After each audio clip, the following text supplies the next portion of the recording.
The junior senator from Delaware. Madam President, it was, I believe, then President Reagan who famously asked, "Are you better off than you were 4 years ago?"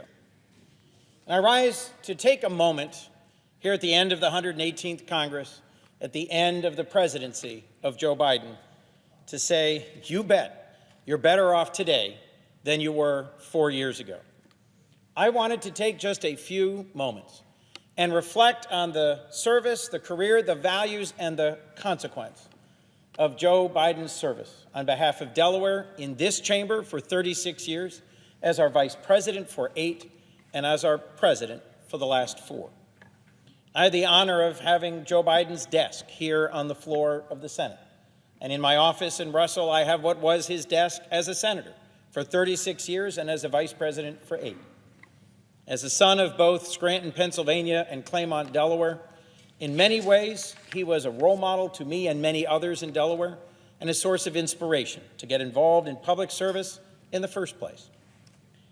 If you think for a moment about where we were this time 4 years ago, there were 3 different profound challenges the United States was facing, all really because of the pandemic. A pandemic that had been badly mishandled and had spiraled out of control was still killing 3,000 Americans a day in December of 2024. Violent crime had skyrocketed. Healthcare coverage was declining.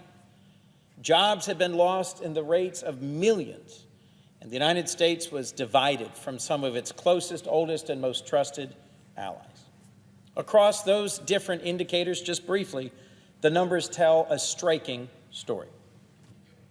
We have one of the lowest violent crime rates in 50 years today. The COVID-19 pandemic is mostly a thing of the past, a public health concern that still needs monitoring, but that is not at any risk of killing another million Americans. Healthcare coverage has improved dramatically. The number of uninsured Americans is today at an all-time low. And while the former president left office with the worst jobs record since Herbert Hoover, the private sector under Joe Biden's leadership helped create 15 million jobs, an all-time record. Joe Biden is someone who was a committed public servant who put country above self. Someone who has been one of the most consequential presidents in our history and the most consequential of my lifetime, who came to this body from a blue-collar background focused on the middle class, on unions, on what we could do to strengthen our country from the middle out and the bottom up, and took that vision to the presidency. He worked tirelessly to restore our leadership around the world and to reweave together the bonds between the United States and a then fractured coalition of alliances and partnerships around the world, and to strengthen our economy as it recovered from the devastation of the pandemic. He never gave up on the promise of our democracy, our nation, and this institution in particular. And the record of the bipartisan legislation that got passed under his leadership, I think, is striking and will stand the test of time. Whether it was bringing back advanced manufacturing through the CHIPS and Science Act, investing a generational investment in rebuilding infrastructure all over our country of all different kinds and levels, investing in protecting our veterans from the harm of burn pits and doing right by our veterans, making right on that sacred obligation, combating gun violence, investing in community mental health, all of these were landmark bipartisan pieces of legislation. He also struck out in a direction that made a lifetime of difference in reducing prescription drug prices and in investing in a cleaner economy through the Inflation Reduction Act, which was a moment when he abandoned bipartisanship in the interest of making a lasting difference for all Americans.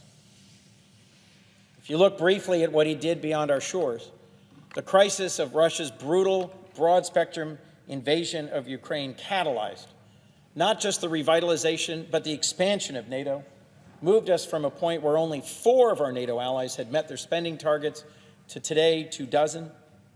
He led a global coalition in defense of Ukraine. He stood strong for our ally Israel after the heinous attacks of October 7th and ongoing attacks from Iran. And in the Indo-Pacific, he's done more to create a new security situation than even I could have imagined. The Quad in the Indo-Pacific, the reconciliation of Korea and Japan, and the innovative AUKUS partnership that will deliver nuclear propulsion technology to the Australian submarine fleet and deliver new deterrence.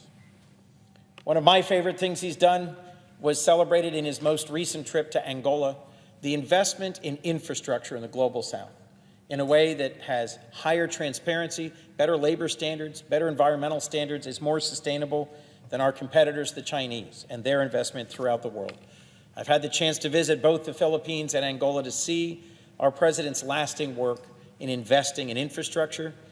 Across all of these, strengthening our alliances, investing in our values and our partnerships, finding ways to stand up to aggression, it is my hope that we will find in this chamber bipartisan support to continue. What I will miss most about Joe Biden's leadership is that he is someone who lived a quintessentially American story. He never forgot the middle-class roots that gave him the strength to live what was a hard life, knocked down by grief, devastating grief, twice in his life. He got back up. Someone who believed deeply in the dignity of work. The son of a hardworking car salesman, someone who understood the importance of not just a paycheck, but having a purpose, and the importance of respecting work and its role in creating and strengthening the middle class. Last, President Biden has been someone who knew and believed in this institution. I worked with then leaders McConnell and Reid, Senator Leahy and Senator Grassley, when Joe Biden was leaving his last moment as the president of the Senate, as vice president, to pull together a recollections of our Vice President Day. And dozens of senators came to this floor and told their favorite Joe Biden stories. There are stories full of compassion, full of humor, full of dedication, and full of service. That is the man I hope we will remember and recognize as he comes to the conclusion of his service as president close to a month from today. That is the man who I will continue to honor and to respect as I continue in my service on behalf of our shared state of Delaware going forward. Thank you, Madam President. With that, I yield the floor.